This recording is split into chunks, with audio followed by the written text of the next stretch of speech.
Welcome to the Weather Guru podcast update for a tropical update for now tropical depression number 3 as of June 19, 2023, the 11 a.m. advisory. Just as predicted, as we said before, that this system will be intensifying rapidly. It is now a tropical depression number 3. We'll give you the latest coordinates and initial analysis, and then we'll go into some discussion here. Let's get the latest coordinates from the National Hurricane Center. Right now, tropical depression 3, 11 a.m. Atlantic Standard Time. Winds are at 30 knots or 35 miles an hour. Pressure is down to 1,009 millibars. Located at 11 degrees north and 40.3 degrees west. Movement is west at 18 knots or 21 miles an hour, so it is moving relatively fast for a compact small system, and that is some good news, as if it was moving more slowly, it can allow for more rapid intensification over these warm waters that are over 82 degrees Fahrenheit, even this far out in the Atlantic in the month of June, as we stated previously. So that's the latest coordinates of it. If you're tracking from home, this is the system that is going to expect it to be a hurricane as it makes its way toward the Lesser Antilles and the Windward Islands and into the Caribbean Sea. We have to monitor this very closely heading into the later part of this week, Thursday, Friday, Saturday, because it's possible that this could become a not just a hurricane, but a Cat 2, or it could even become a major hurricane once it, depending on how it interacts with land with Hispaniola. If it stays south below Hispaniola and Puerto Rico, we'll have to see that later on. That remains to be seen what effects the land interaction will have on the system. But regardless of that, the strengthening of this system is 50 to 100% guaranteed.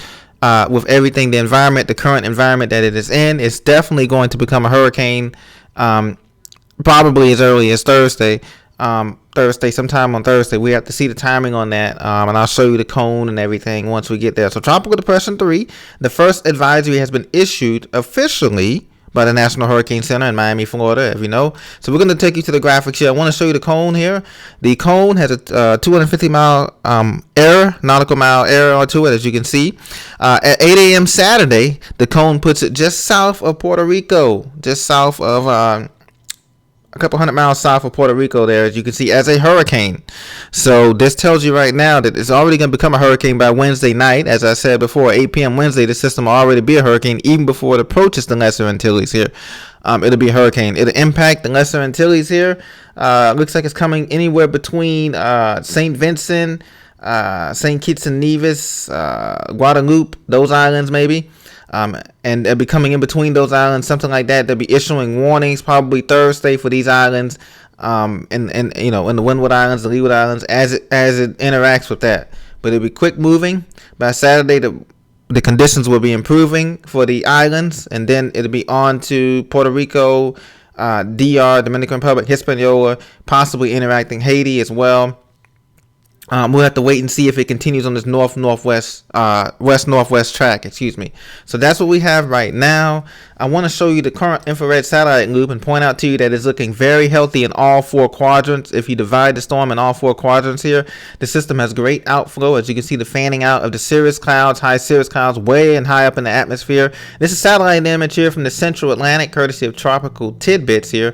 And this is the GOLD satellite, the GOLD 16 satellite. I'm showing you the infrared version here. And if you notice behind, there's another system behind here. This Invest system here has a great chance of development. You see heavy convection around the center. It's further out, and the upwelling effect of the water may not cool this one down as fast as we initially thought because of the compact nature of this system.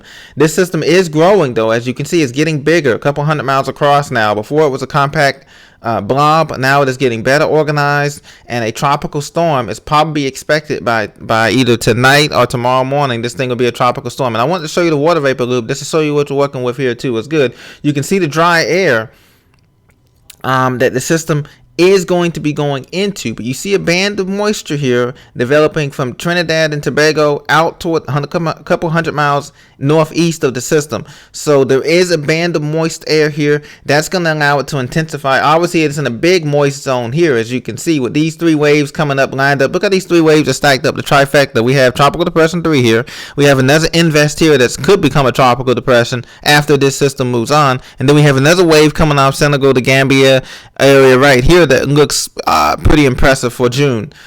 And you can see here we have this trough off the East Coast. We have this dry air here at that trough. Some of the smoke is still visible here from Canadian wildfires. But on the other side, you can see right here in the middle, we have this moist zone here in the upper levels of the atmosphere here, in the mid levels here, in the Hispaniola region, Puerto Rico, and northeast of Puerto Rico. And we just have this little dry slot here that the system has to kind of work through. And that's going to help to limit some of the intensity of the system. That's why it's going to be like a hurricane, probably a category 1, maybe a category 2. So somewhere between 80 to 90 miles an hour is what we're thinking as it approaches these islands, as it goes through, interacts with these islands later on,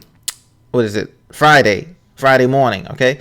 It will be a hurricane, but be more of a minimal hurricane, possibly maybe a strong category 1 hurricane. But once it gets into the Caribbean, all bets are off, because like I said, if you look at the water vapor, you can see it's very moist environment right now. Now things can change. Remember, the atmosphere is very dynamic.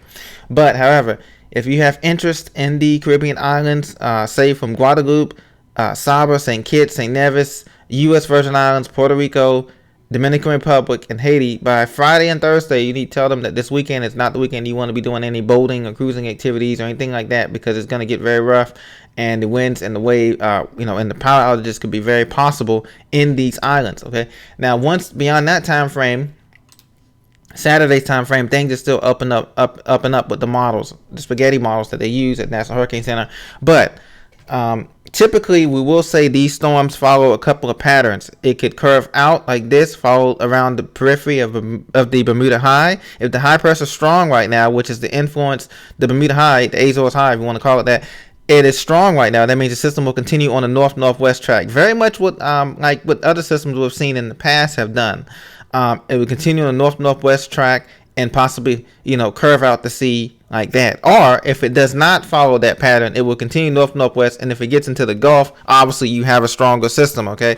And that could possibly be a major hurricane in the Gulf, just like Ian or any of these other hurricanes that came up through the Gulf and went through that area like that. So that's one of the possibilities. The third possibility is it continues on the west-northwest track through and interacts with all of this land from Dominican Republic, Hispaniola, into eastern Cuba, and then comes up across Cuba into the Gulf of Mexico and continues on the northwest track.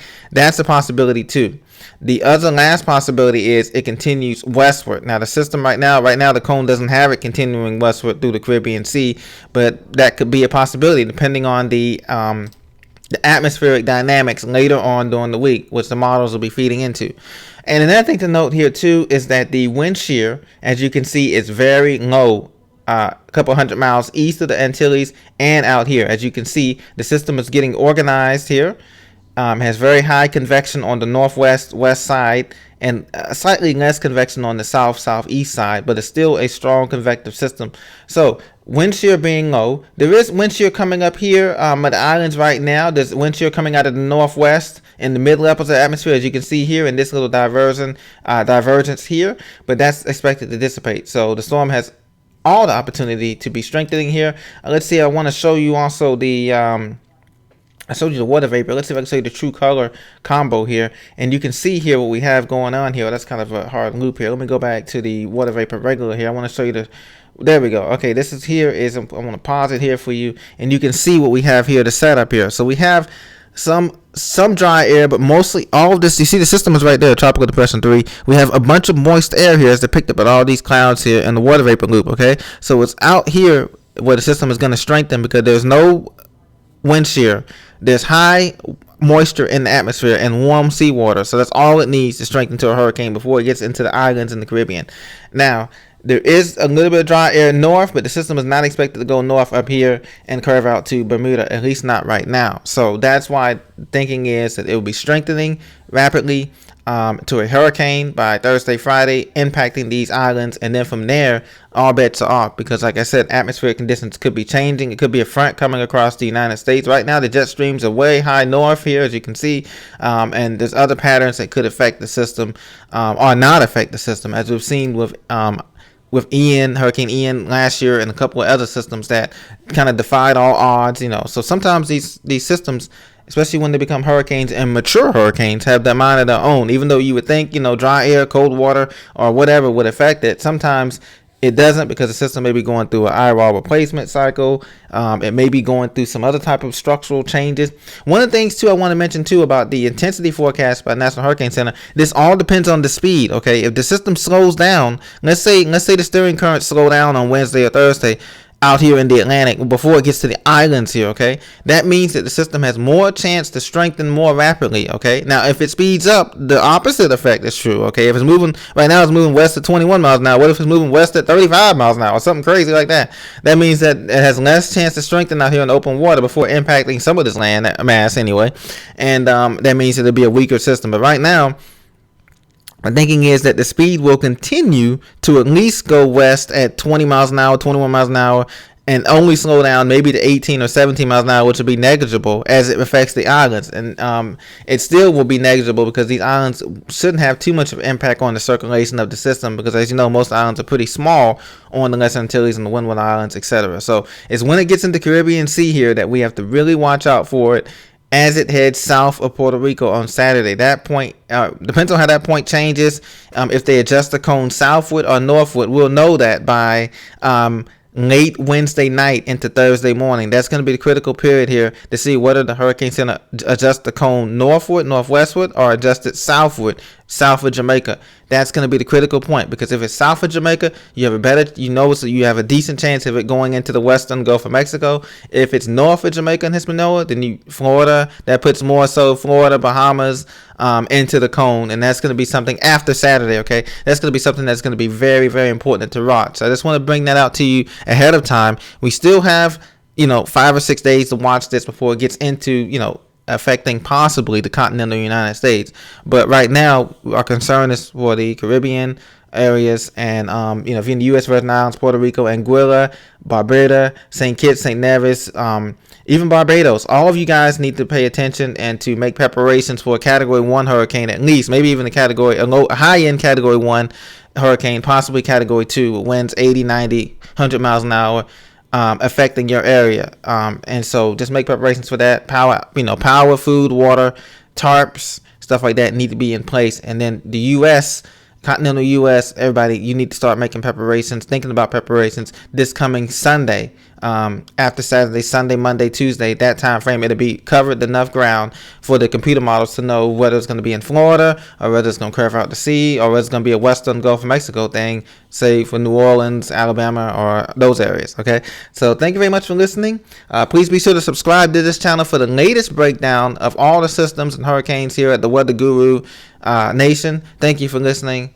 Have a great day. I'll be back with another update once it becomes named Tropical Storm Bret officially, which will probably be looking at the latest information here. They probably will be naming this thing, as the winds have to be 39 miles an hour or above, so they probably will be naming this hurricane probably by sometime tonight. There's going to be probably an advisory at 5 p.m. like they normally do, 8 p.m. the intermediate advisory. So sometime between 5 p.m. and 8 p.m. they're going to be naming this thing as Tropical Storm Bret, as the winds will be strong enough. Right now, this is based on satellite imagery. They will start sending out reconnaissance planes, the closer it gets to the Lesser Antilles, the Windward Islands out there. Probably by Wednesday or Thursday, they'll be sending some planes out there. Probably by Wednesday, they'll be sending some planes out to do reconnaissance on this system here. Thank you very much. Have a great day. I'll talk to you very soon.